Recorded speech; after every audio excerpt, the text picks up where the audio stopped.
So many people want to be free. But the question is, how do you define freedom? What is freedom? Is freedom to you when you do things your way? Is that freedom? Of course not. Is freedom to you when you go out whenever, come back whenever, do whatever, with whoever? That's not freedom at all. Freedom, my beloved, I'll tell you when you are free.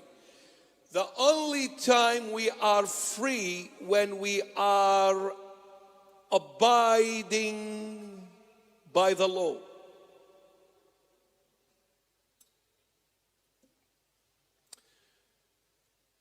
I'm driving a car,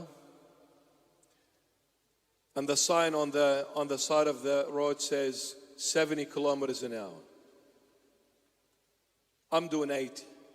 Am I free? No. But was I free to do 80? Yes. But when I did 80, was I driving comfortable? No. I'm anxious.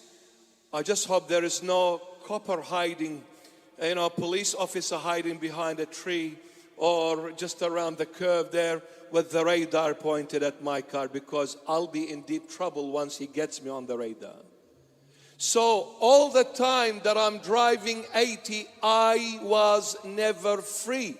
When will you be free? When you are driving 69 kilometers an hour. Let there be 1,000 coppers standing on the side. You'll pass them and say, aloha, baby. You can't get me. I am free when I'm abiding by what the law says. The only time we are absolutely and truly free when we listen to our sweetheart, Jesus Christ of Nazareth. That is the only time you're free. My son, my daughter, Christ is the only freedom you can ever seek and search for. So the son said, I want to be free, Dad. Thinking by disobeying his heavenly Father, he will find his freedom finally. Thinking that when I deny the existence of God and say I believe in nobody, no supernatural power, I am free because I am my own God. But look at the world and you will realize it does not take a genius to figure out that the world is absolutely destroyed because of this very misdefined freedom.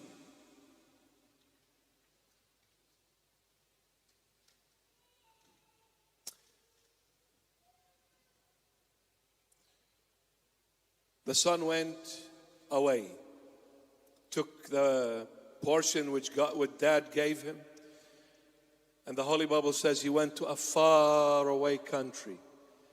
He was distant from his heavenly Father. And when we are distant from God, the outcome will be one thing. We will end up in the pig's field.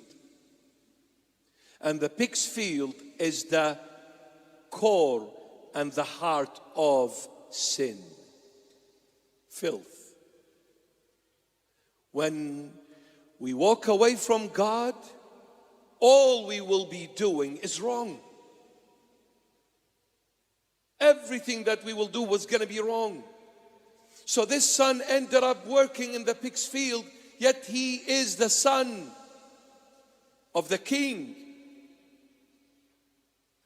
And then he saw the pigs are eating better than him. He came to his senses after he was broken very harshly. And we never wake up at times until we are broken harshly.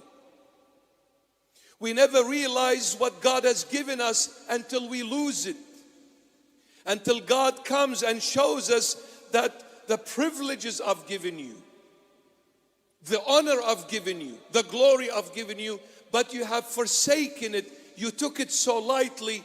I had to break you to make you. I had to. So when he got broken, he woke up. What am I doing here? My dad is king. My dad is the king. And I'm perishing out of my ignorance, my stubbornness, my foolishness. The pigs are better than me.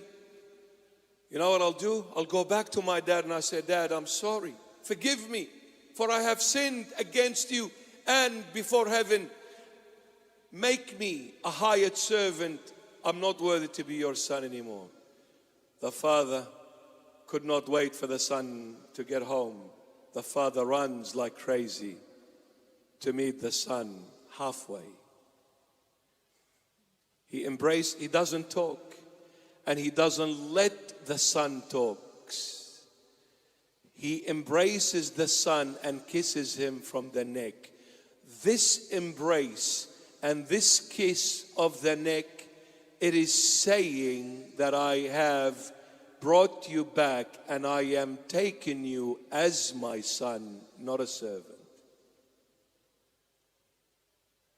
You were my son, you are my son, and you will always be my son. And the Father turns to the servants. Who are the servants of God the Father? Angels. You have no idea how many times angels protect us from so many dangerous things. You have no idea. One thing about angels, they are not show-offs. So they don't tell you that I'm with you. But they help us sometimes more than the saints. They're there with us all the time. And they deliver us from so many dangers. They're beautiful beings, absolute powerful creatures, mighty, stunning.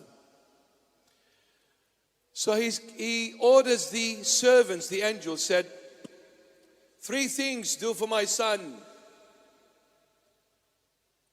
Number 1, dress him up with the best robe. Number 2, put a ring in his finger. Number 3, sandals, new sandals on his feet. And then bring and let's slay the fatted calf and rejoice with me. For my son was dead and now he is alive again. And my son was lost and now he is found. Amazing grace. That song is written about the prodigal son. And what a beautiful song it is.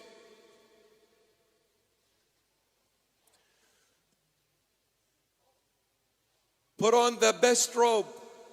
The best robe is the very dress which Christ rose from the dead with. The glorified body. The white dress, which is the righteousness. White represents righteousness, the dress of the kingdom of God. My son was filthy, but my beloved son cleansed him right out clean with his own precious blood. Therefore, the dress is spotless, stainless. There is nothing on it. It is all white, whiter than snow, because my beloved begotten son cleansed you with his own blood. So your dress became white, yet you made it filthy in the pig's field, in this world, in sinning and going against me, transgressing against me. I made you white again with my beloved son's blood. And now put the ring on the finger, authority. I give you authority once again. And what is that authority? You are my son forever. That is the authority, you are my son. And sandals on the feet.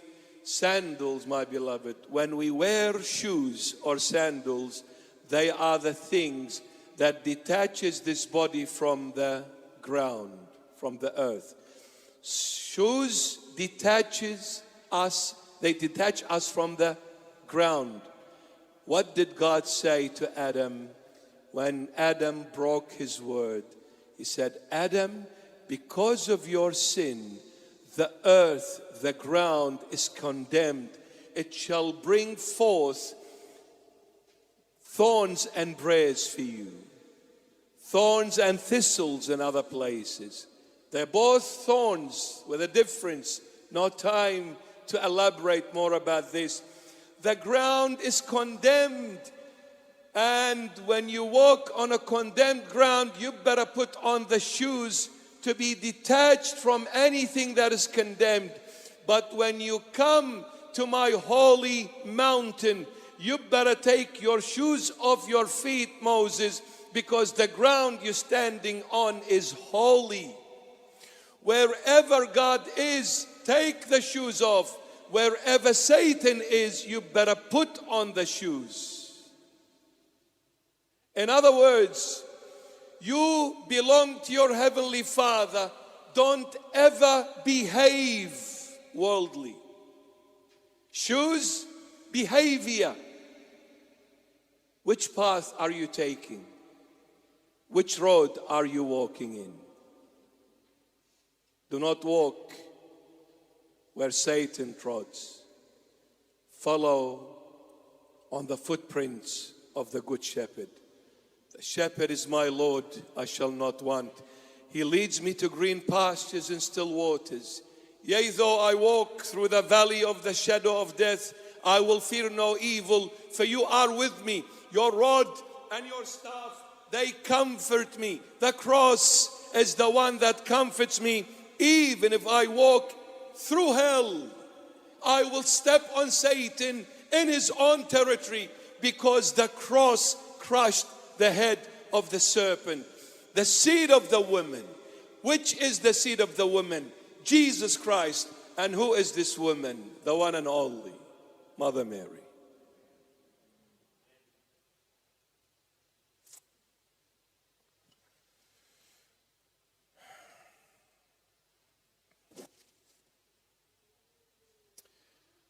Let's slay the fatted calf. The fatted calf is offered on the holy altar. The Lamb of God who carries away the sins of the world. Jesus Christ is the offering of God, the Almighty, to the entire world. He is the fatted calf. Jesus is slain on the holy altar all the time and saying, come, rejoice with your Heavenly Father. This is the banquet which the Father put for His prodigal son's comeback. This is the banquet. This is the feast. The feast is coming on Sunday and partaking in the sacrament of the body and the blood of Christ. That is the feast of the Father. Every time we come to church, faithfully, with faith, believing that Jesus Christ is the only Savior and the Redeemer of my life, I am rejoicing with the Heavenly Father. I am partaking in that joy. I am partaking in that joy. So when you come to church, my child, focus on the Lord.